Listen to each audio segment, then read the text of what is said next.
नमस्कार दोस्तों, मैं हूं आपका दोस्त विपुल राजपुरोहित और स्वागत है आपके चैनल विपुल एजुकेशन में। आज का जो हमारा वीडियो रहेगा दोस्तों, ये रीट लेवल फर्स्ट ईवीएस यानी पर्यावरण अध्ययन के विद्यार्थियों के लिए आज मैं क्लास 1 लेके आया हूं। दोस्तों उम्मीद करता हूं आपको ये क्लास पसंद आएगी और आप इस क्लास को ज़्यादा से ज़्यादा सपोर्ट करेंगे, तो हम ईवीएस की भी आपके लिए क्लास रेगुलर लगाने की कोशिश करेंगे। आज हम एक महत्वपूर्ण टॉपिक जो कि आपको लगता है जिसका नाम है पंचायत। दोस्तों इस टॉपिक का नाम पंचायत ही लिखा हुआ है आपके सिलेबस में, आप देख सकते हो।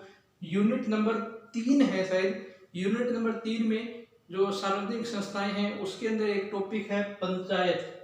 तो आज हम पंचायत पर चर्चा करेंगे। तो सबसे पहले दोस्तों, पंचायत जो है या पंचायती राज या स्थानीय स्वशासन, इसका जो प्रारंभ माना जाता है दोस्तों, वो माना जाता है 1882 में। 1882 में स्थानीय स्वय शासन की शुरुआत होती है। स्थानीय स्वय शासन की शुरुआत 1882 में होती है, 1882 में। और इसका जो शुरुआत करता है या स्थानीय स्वय शासन का जनक मान लो, वो कौन होता है दोस्तों? वो होता है आपके लॉर्ड रिपन। लॉर्ड रिपन को ही स्थानीय स्वय शासन का जनक माना जाता है। 1882 में स्थानीय स्वय शासन की शुरुआत किसने की थी दोस्तों? लॉर्ड रिपन ने की थी। तो पंचायती राज व्यवस्था का जो शुभारंभ होता है या पंचायती राज जो व्यवस्था होती है, इसका जनक लॉर्ड रिपन को माना जाता है। ये शुरुआत होती है दोस्तों 1882 में। इसके बाद दोस्तों आजादी की बात करें तो आजादी के बाद 1952 में के एम मुंशी, कन्हैयालाल माणिक्यलाल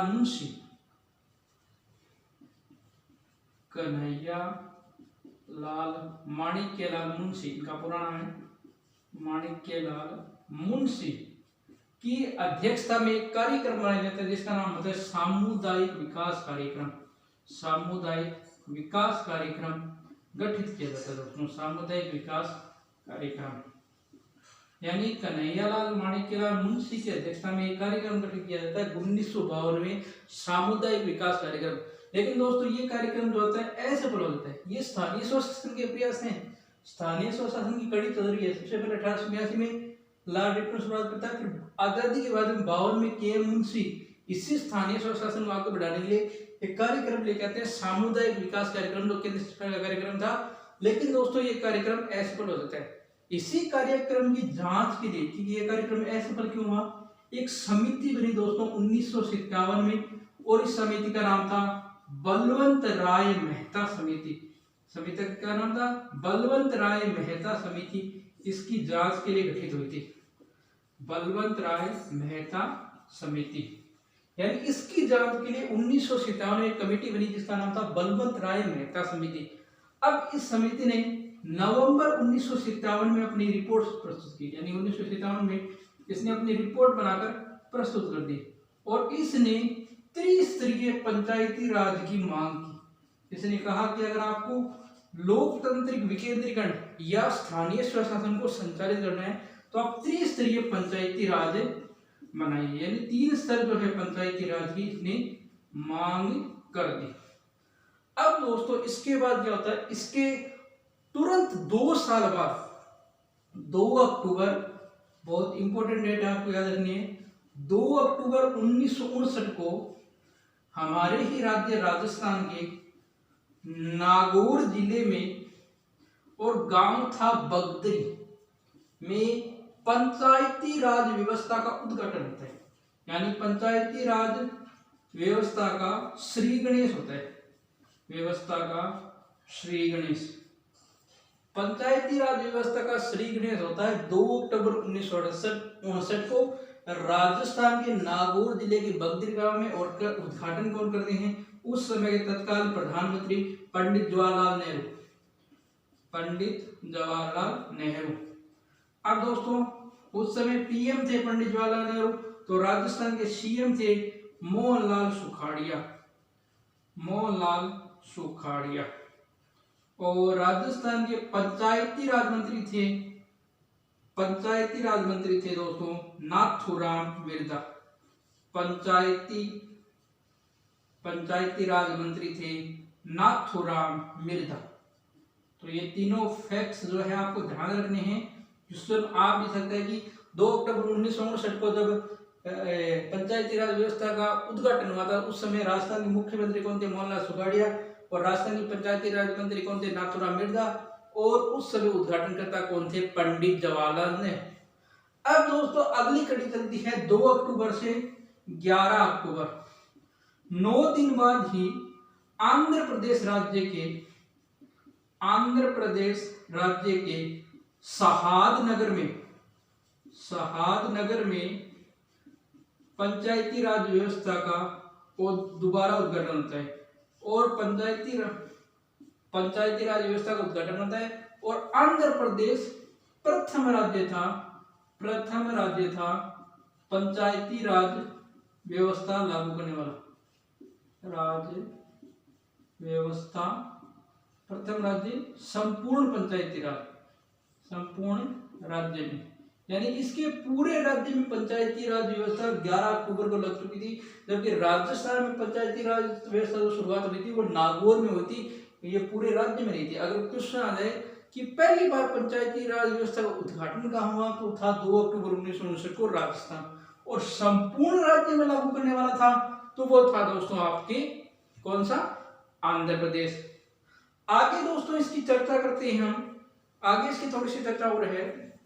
इसमें देखो अनुच्छेदों की अगर हम बात करेंगे तो देखो अनुच्छेद, पंचायती राज व्यवस्था कौन से अनुच्छेद में आती है? किस अनुच्छेद में पंचायती राज व्यवस्था का वर्णन है? तो दोस्तों अनुच्छेद 40 में।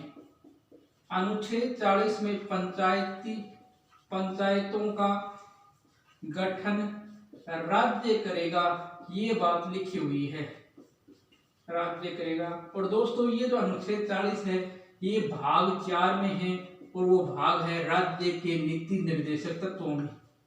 राज्य के नीति निर्देशक तत्वों में, यानी दोस्तों अनुच्छेद 40 में कहा गया है कि राज्य पंचायत का गठन राज्य करेगा, और ये बात भाग 4 के राज्य के नीति निर्देशक तत्वों में लिखी है। इसके अलावा जो अनुसूची 7 के अनुसार पंचायत जो है वो राज्य सूची का विषय है दोस्तों। ये राज्य सूची का विषय है। क्या है? राज्य सूची का विषय है। इसके अलावा हम बात करें दोस्तों तो कुछ जो है इसके अंदर फैक्ट्स और हैं। जैसे पंचायती राज जो गठित हुआ था उसके बाद कुछ समितियां बनी थी, उन समितियों के आप नाम देख लो। समितियां, वो समितियां कौन कौन सी समितियां थी अब मैं आपको बताऊंगा। तो दोस्तों एक तो थी सादिक अली समिति।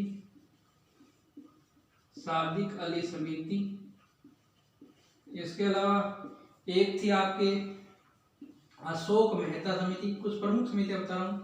अशोक मेहता समिति। इसके अलावा एक थी आपके बलवंत राय मेहता समिति जो थी, बलवंत राय मेहता समिति ये तो थी। इसके अलावा एक थी लक्ष्मी सिंघवी समिति। ये कुछ 4 प्रमुख समितियां थी जो पंचायती राज गठन के व्यवस्था को बताती है।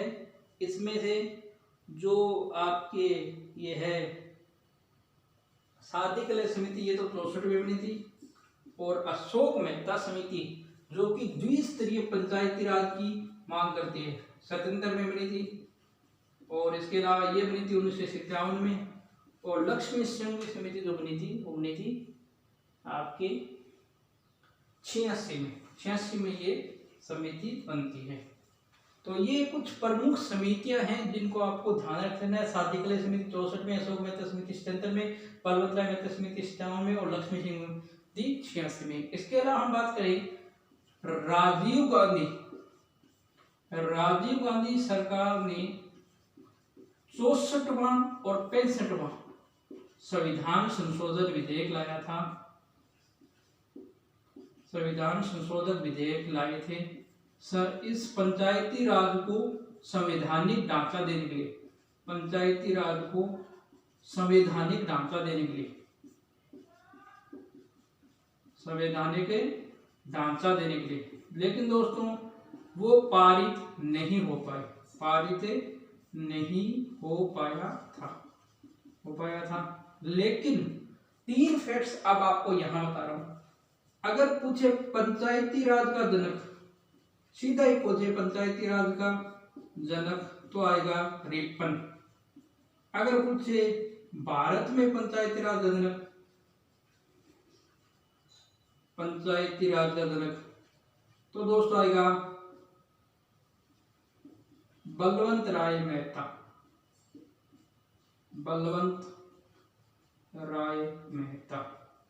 और दोस्तों आपको पिछले आधुनिक पंचायती राज का जनक, आधुनिक पंचायती राज का जनक तो दोस्तों वो आएगा आपके राजीव गांधी, जनक है राजीव गांधी, क्योंकि इन्होंने सबसे पहले प्रयास किया था संवैधानिक प्रयास, लेकिन वो जो है इनके विधेयक वो पारित नहीं हुए थे, वो बाद में पारित होंगे। ठीक है दोस्तों, तो आज हम इतना ही देखेंगे और कल हम चर्चा करेंगे कि किस प्रकार पंचायत को संवैधानिक दर्जा मिला और पंचायत के कौन कौन से भाग होते हैं। इस सब की चर्चा हम कल की क्लास में करेंगे। उम्मीद करता हूँ आज मेरे द्वारा ये पंचायत की पहली क्लास आपको बहुत पसंद आई। अगर आपको पसंद आई क्लास तो कमेंट में जरूर बताना क्लास कैसी लगी। वीडियो को लाइक करें, शेयर करें, कमेंट करें। चैनल को सब्सक्राइब आपने नहीं किया तो चैनल सब्सक्राइब कर दीजिए और बेल आइकन को प्रेस कर दीजिए। धन्यवाद दोस्तों। जय हिंद, जय भारत। घर रहें, स्वस्थ रहें।